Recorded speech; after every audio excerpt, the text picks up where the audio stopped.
चामडेची म्हणजे कातीची दुयेंसां हें जगभर सांपडपी कुत्र्याचें सामकें सर्रास सर्वसामान दुयेंस. चामडी हो कुत्र्याचो आंगावेलो सगळ्यांत व्हडलो शरिराचो भाग. चामडी आंगाची राखण करून आंगाची ऊब सांबाळटा. भोंवतणचे वस्तू आनी घडणुकांचें गिन्यान म्हायती दिता. चामडेक एखादें दुयेंस जाल्यार जनावरांच्या भलायकेचेर परिणाम जाताच, पूण तांचें जगप त्रासाचें आनी कठीण जाता. चामडेचें दुयेंस सुरवेकच तपास करून वळखुवप आनी त्या नंतर त्या दुयेंसाचेर उपाय वखदां करप शाणपणाचें आनी गरजेचें आसा. चामडेच्या दुयेंसाचे वेगवेगळे प्रकार अशे आसात. चामडेक पडपी बारीक जिवां पासून जावपी दुयेंस. ह्या भायल्या जिवां भितर मायट्स, हुलको, पुस्कां, उयो, लिको, चिट्टी हांचो आस्पाव आसा.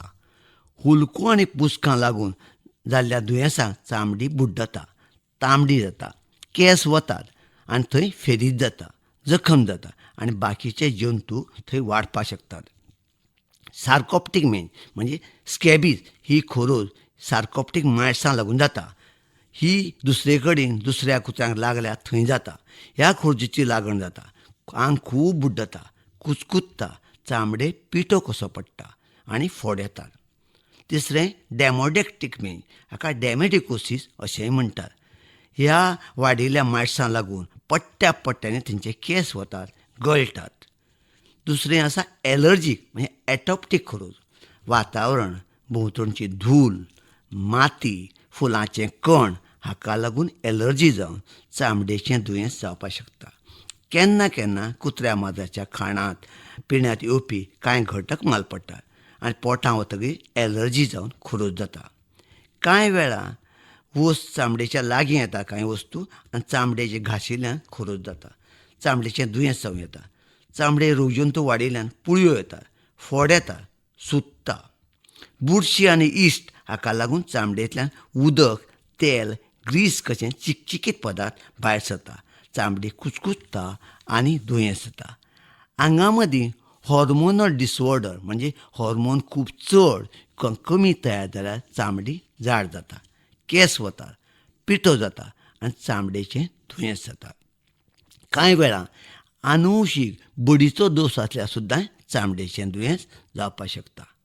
एक एक फावट आंगाचे अकस्मात फोड येतात आनी दुखूंक लागता. हाका ऑटोइम्यून चामडीचो रोग म्हणटात. वखद उपचार करचे पयलीं लक्षांत घेवपाच्यो गजाली. आंगार आशिल्ले घाव ल्हान आसल्यार थंय मलम, वखद लावपाक येता. पूण सगळ्या आंगार चामडेचें दुयेंस जाल्यार थंय वखद लावप शक्य ना. अशा वेळार सगळें आंग वखदान धुवन काडचें, वखद उदकांत घालून तांकां न्हाणोवचें किंवा पंपान वखद शिंपडावचें. घाव आसल्यार निवळ करूनच वखदां लावचीं. सर्वसादारणपणे 2 ते 3 म्हयने वखदां लावचीं पडटा. जनावर बांदतात दवरतात ती जागा सामकी निवळ दवरची. दुयेंस जनावरांचें कातीच्यो पडिल्ल्यो खोळ्यो, पिठो, पांया कडेन घालतात तो कपडो, मुताचो कपडो, मूस सगळें भायर उडोवन ताजेर जंतुनाशक वखदां फापुडचीं. दुयेंस जनावरां कुत्र्यांक वेगळें काडचें. बऱ्या जनावरांक तांच्या म्हाऱ्यांत बांदचें न्ही किंवा लागीं येवपाक दिवचें न्ही. कातीच्या दुयेंसाचीं वखदां चालू आसतना कुत्र्या माजराक समतोल पौश्टीक खाण दिवचें. खावडी जिवनसत्व A, D, E हांचो आस्पाव करचो. सेलेनियम घालचें. कुत्र्याचें घर हवेशीर आसचें, गच्च नासचें. कांय कातीच्या दुयेंसांची वासिनां येतात तीं दोतोराच्या सल्ल्यान करून घेवचीं. केन्ना केन्ना आर्सेनीक, झिंक ह्या घटकांची बादा जावन चामडी दाट जाता. ह्या वेळार ते घटक पयस करचे. दोतोराच्या सल्ल्यान वखदां करून घेवचीं आनी खाणांत विटामीन A, D आनी E दिवचें. केन्ना केन्ना कातीक पिताम येता. हाचीं कारणां थरावीक जातीचे आंगाक मूस चाबतात, किडे चाबतात, काय खाजकुली सारकीं झाडां आंगाक लागतात. खावपाच्या पदार्थाची एलर्जी जावनय चामडेक दुयेंस जाता. पेनिसिलीन, सल्फा असल्या वखदांची रिएक्शनय येता आनी चामडीचेर परिणाम जाता. ह्या वेळार बेगीन दोतोराक आपोवन फावो ते उपाय करून घेवचे आनी तो घटक चामडे कडच्यान पयस काडचो. कातीच्या दुयेंसाची वखदां करचे पद्दती. चामडेक वयर मलमां आनी बाकीचीं वखदां लावप. पोटांत वेगवेगळी एंटीबायोटीक दिवपाक जाय. तशेंच टॉनिकाच्यो गुळयो, पातळ वखदां घालचीं. खाण बरें दिवचें, निवळसाण दवरची. डायरेक्ट कडक वतां जनावरांक व्हरचें न्हय.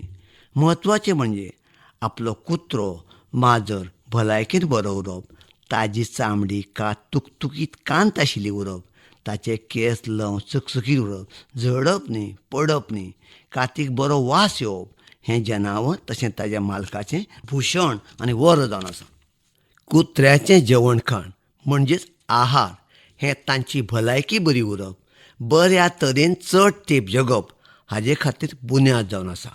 बऱ्या तरेचें प्रतीचें जेवण खाण दिवप मेळप हें फक्त भूक वचप हेच खातीर गरजेचें न्हय, पूण आंगाची बरी वाड जावप, यत्नाय जावप, बरी पिलां जल्मा येवप, दुयेंसां कडेन झगडपाक रोग प्रतिबंधक शक्त तयार जावप, दुयेंसां पासून राखण जावप हे खातीर भोव गरजेचें जावन आसा.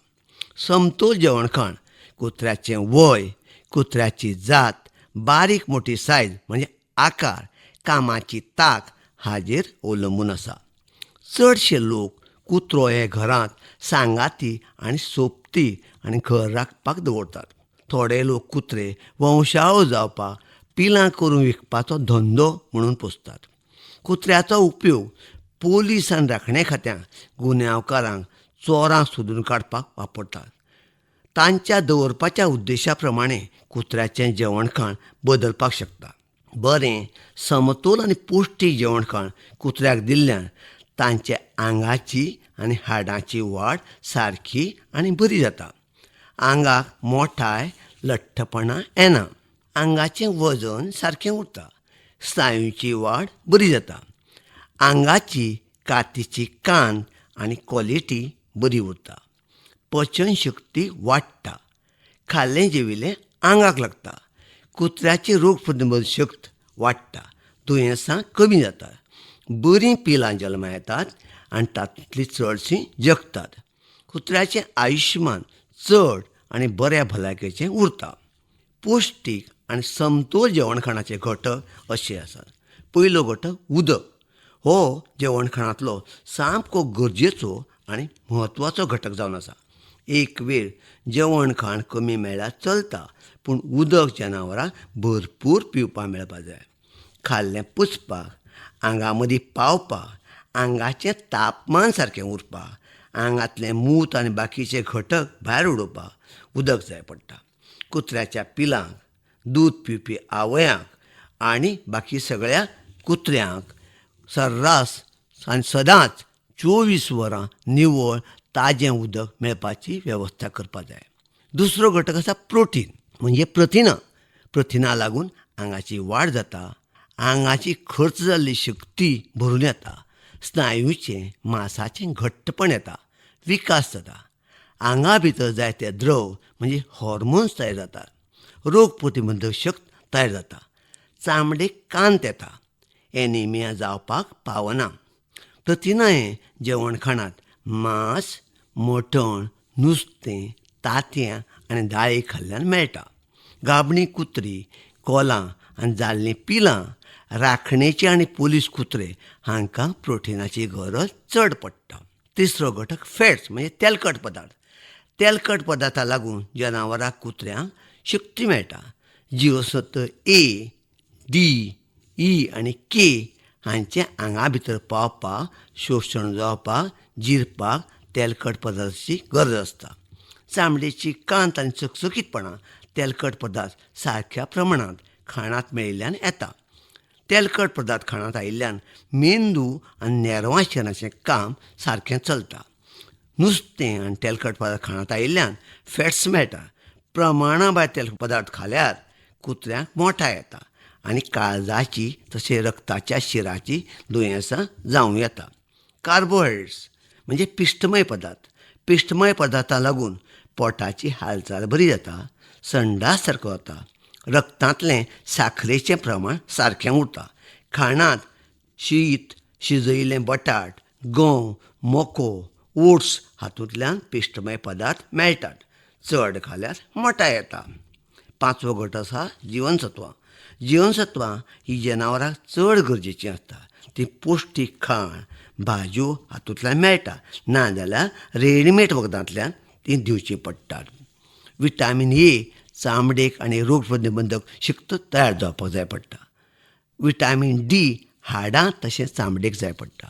विटामीन ई अंडाशय गर्भाशय बिजाशय हांच्या भलायकेक जाय पडटा. विटामीन के एखादी जखम जाल्यार व्हांवपी रक्त बंद जावपाक जाय पडटा. विटामीन बी कॉम्प्लेक्स मेंदू नेरवां शिरा आनी भलायकी बरी उरपाक जाय पडटा. 6वो घटक मिनरल्स म्हणजे मीन खनीज पदार्थ कॅल्शियम आनी फॉस्फरस हाडां आनी दांत बरे उरपाक जाय पडटा. फेरस म्हणजे लोखंड रक्त तयार जावपाक जाय पडटा. झिंक चामडी आनी केंसांच्या भलायकेक जाय पडटा. आयोडीन थायरॉयड ग्लांड सारकें काम करपाक जाय पडटा. कुत्र्याचें पौश्टीक आनी समतोल आहार तांची भलायकी बरी उरपाक जीण सुदारपाक आनी तांची सदांचीं कामां बरीं चलपाक गरज आसा. तांकां बरें जेवण खाण दिवप भलायकेन बरें आनंदी दवरप प्रत्येक मालकाचें कर्तव्य जावन आसा.